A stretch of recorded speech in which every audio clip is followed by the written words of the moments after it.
Isn't it a funny thing about being human that often we know what's good for us, we know how the best version of us would show up and what we should be doing to get to where we want to be, but so often we just don't. We fall into old familiar habits, stay in routines that don't serve us, and avoid the very things that could change our life. Becoming Her is all about becoming the version of yourself that does show up, and you might just be surprised how good life gets. Good morning, everyone. I'm so excited for this. I don't know about you, but I feel like I really need this. I just think sometimes we know what's good for us, but we just need a bit of reminding. We just need a bit of a plan in place, some structure to follow. And for me, it just makes it so much easier. So I'm going to take us through our 5 little non-negotiables for the next 30 days, including a mini morning routine for us all to follow. I'm so excited to bring back Becoming Her. We did a big Becoming Her challenge last year, so we already have a Facebook group. Are we bringing that back? Are we posting on that all the time? We can all keep each other accountable and we can all chat on there about what's been working for us. It's a little bit different this time. Grab your cup of tea, or this is actually hot water, which I'm pretty sure is probably psychopath behaviour. And let's get into it. Okay, let's get straight into non-negotiable number 1, which is our mini morning routine. So in my experience, almost every day is decided by what happens in the morning. I think it's this idea of starting as you mean to go on, and starting the day with momentum and intention and the attitude that you want to then carry throughout the rest of your day. And there is so much research surrounding this idea that we are kind of in our most vulnerable state first thing in the morning. So really truly what happens to us in the morning does affect the rest of our day, and a lot of what happens throughout our morning is very much in our control, but we don't always make, definitely me included, the best decisions in our morning to ensure a really good day. So I have put together a little mini checklist for our morning of 5 steps that I want us all to just follow throughout the next 30 days, every single morning. They're all really simple things, but they are just things that start the right sort of positive momentum to really get stuck into our day. But the crucial part of this is that we need to complete these 5 little steps before we pick up our phone, open our laptop, or turn on the TV. So the first step of the morning routine is to wake up 30 minutes before you need to wake up for the day, so that you have time to actually do this little mini morning routine, so that you feel like you're in control of your day rather than your day is in control of you, just to ensure that we have some choice about how our morning goes before you have to get into the things that we all have to do every morning. The second and third step are both things that we've heard so many times. They're really simple and quick and easy, but there's a reason that people talk about them all the time, and that's because they really do make a difference. So the second one is to make your bed. It just makes you feel like you have your life together, and whenever I come back into my bedroom throughout the day and I see I've made my bed, it just makes me feel better about myself and more put together. And the third one is to drink something before we all drink our caffeine. So that could be water, that could be your probiotic, that could be your morning greens. Like me, I have my greens every single morning, but just something that actually hydrates us before we go onto our caffeine. But then on the note of our morning caffeine, step number 4 is to make yourself your cup of tea or your cup of coffee or whatever it is that you enjoy in the morning. Sit down and I want you to write out 3 things. 1 thing that you're grateful for, 1 great thing that's going to happen today, and 1 thing you're going to do today for your future self. So let me give you some examples. My thing that morning that I might be grateful for is getting to come downstairs every day to Rue and her little wagging tail and her just being so happy to see me, because that honestly, that's the best start to every day. And then 1 great thing that's going to happen today could be anything from you're planning to see a friend, to you finally got that meeting in with your boss to discuss something, to you're going to try a new recipe this evening. Some days it might be something really big and exciting, and other days it might be just something as simple as you're really looking forward to having your bath at the end of a long day. And then 1 thing you're going to do for your future self could be anything from exercising to eating healthy to getting a head start on your work assignment or your uni assignment. It could be doing a job around the house that you've been putting off, but just something that you know that your future self will thank you for. So rather than scrolling on our phones when we have our morning coffee, we are going to write out those 3 things. And then the 5th step in our mini morning routine is to use those 15 minutes that we've bought ourselves by waking up 30 minutes earlier to do something non-screen related. So this could be reading, it could be prepping your lunch for that day, it could just be sitting outside in the garden and having a moment of peace and quiet, just to gather your thoughts before you get into your day. You can do anything you want with this 15 minutes as long as it doesn't involve a screen. And once we tick those 5 things off our checklist, that's when we can go on our phones and open our laptops and just start to let the noise of the outside world in. So the first non-negotiable is to complete the mini morning routine. So the second non-negotiable is movement and more time outside, and you'll see why I've linked those two together. So there are 2 things that I know are terrible for us as human beings. The first is being sedentary, and the second is not spending enough time feeling connected to the real, natural outside world. And modern life is basically a combination of those 2 things. If we think about what a typical day might look like, it usually involves sitting down indoors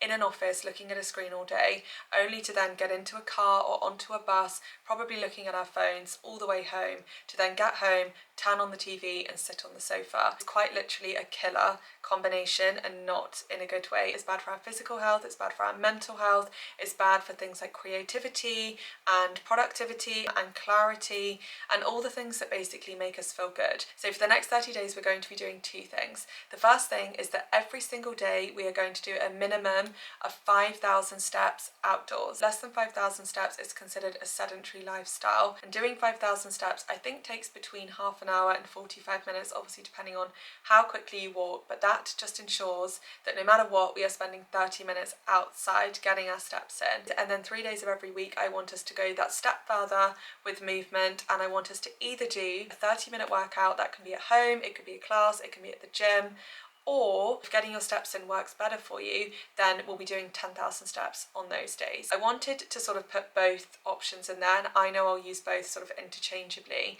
because I know for some people it's more realistic to just quickly do a 30-minute workout at home, whereas for other people maybe it's more realistic to just walk to work that day and get their 10,000 steps in. For me personally, I absolutely love getting my steps in. Obviously I have Rue, so taking her for a long walk every day just is one of my favourite things. And then I also do Pilates 3 times a week. So I would say I'm probably doing 7,000 steps every single day, and then Pilates 3 times a week, but it's whatever works for you and whatever is realistic to fit into your lifestyle, as long as we're doing 5,000 steps outside every single day and 3 days a week where we're really focusing on properly getting our heart rate up and getting a real sort of workout or a sweat on if we're doing a 10,000 steps. The third non-negotiable I've called meals and micronutrients. This is where I really want us to focus on what it is that we're eating. So all of our goals in this area will look very different. There will be some people that are wanting to gain muscle, there'll be some people that are wanting to lose weight, some people that really just want to focus on actually eating a more balanced sort of whole food diet. So the non-negotiable for this is just to follow the sort of 80-20 principle. The most simple way to explain this, and actually the way that a lot of people use this sort of 80-20 method, is throughout the week to be really focusing on making sure that we're eating healthy, we're eating foods that make us feel good, we're getting our micronutrients in, we're eating a balanced, varied diet, and doing all the things that we know deep down make us feel really good.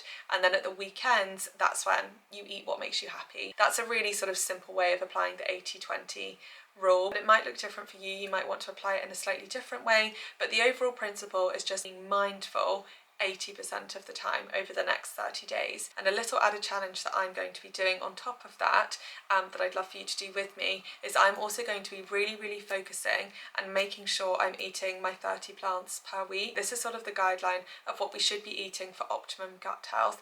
And gut health, if you don't know much about gut health, I really would ask you to do loads of research on this. I know that on my sister channel, she doesn't do YouTube anymore, but when she did do YouTube, she did a few videos on gut health and she knows so much about it, and I'm pretty sure they're still on her channel. So she's Sophie Adkins, so if you know nothing about gut health, that might be a good place to start.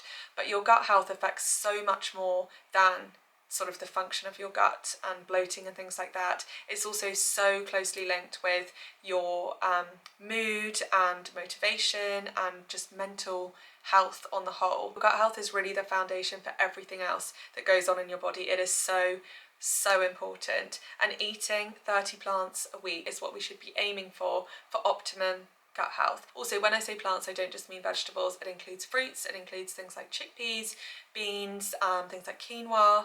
Basically, I think it's anything that's not meat, dairy or processed carb, I think. Okay, so non-negotiable number 4 is monitoring screen time. The 9 AM, 9 PM and DDB rule. So of all the screens that we look at throughout every single day, I would say the one to watch is definitely the use of our phones. The other times that we use screens are usually a lot more intentional. So for example, if we're going to turn the TV on, we have to make the conscious decision to stand up, go to the living room, turn the TV on, choose something to watch, and we know we're going to invest, say a half hour into watching an episode, or even an hour into watching that episode. So there are a lot more steps that go into making that decision, which also gives us the time to think, actually, maybe I shouldn't turn the TV on first thing as soon as I wake up, or maybe I shouldn't turn the TV on in the middle of my work day.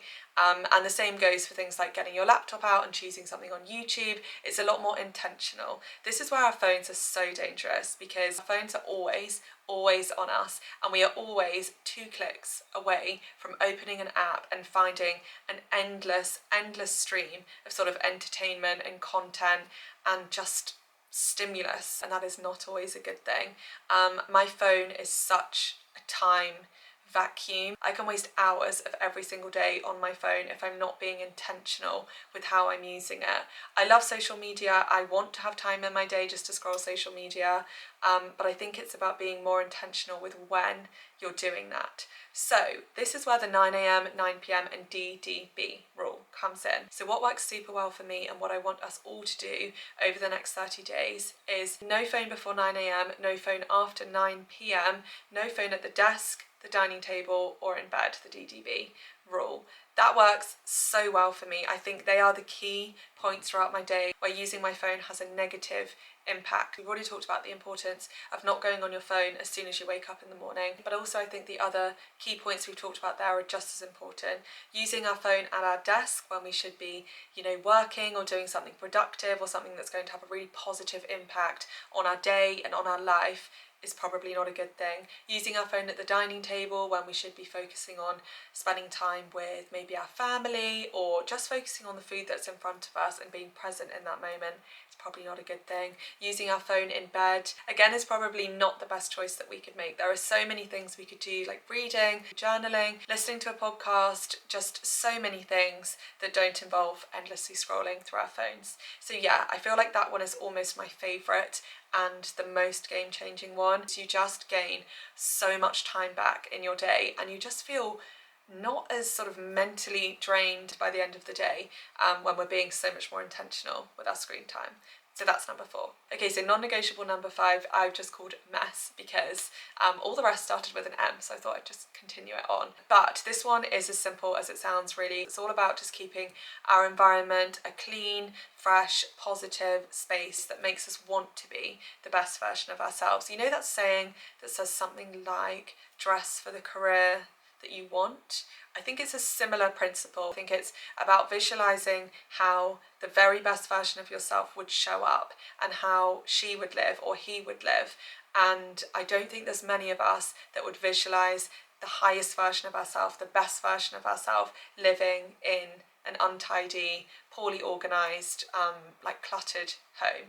I think everybody says tidy.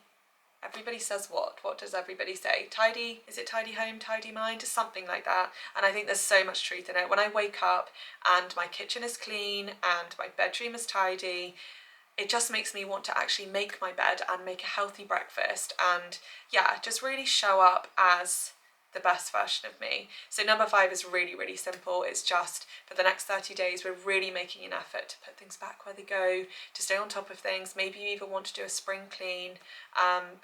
Just keeping our environment a really positive space. So they are our 5 daily non-negotiables for the next 30 days. I can promise you that if you follow this, in 30 days time, you will feel unrecognisable, and will have also really started that positive momentum to want to continue this, and you will have proved to yourself that you can do this and that you can be disciplined, and you will know how it feels to feel like the very best version of yourself, which I think is addictive. We all just need a little bit of reminding and a little bit of structure from time to time to just get back on track, and I definitely know that I need this. So I'll be doing this with you. We have our Facebook group.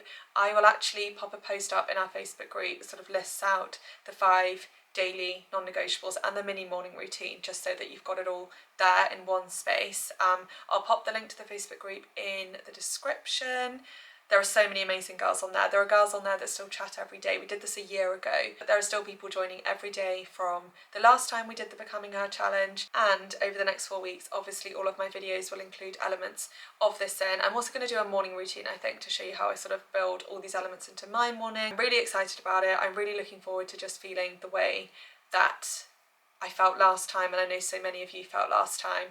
And yeah, also just feeling great in time for summer. I think it's like a really lovely time of year to all be doing this together. I hope you enjoyed this video. I hope you managed to take something from it, even if that was just a reminder that you needed to really show up for yourself over these next 30 days. Thank you so much for watching. I'll catch up with you either over on the Facebook group or next weekend. I hope you have the best week ever. Bye guys.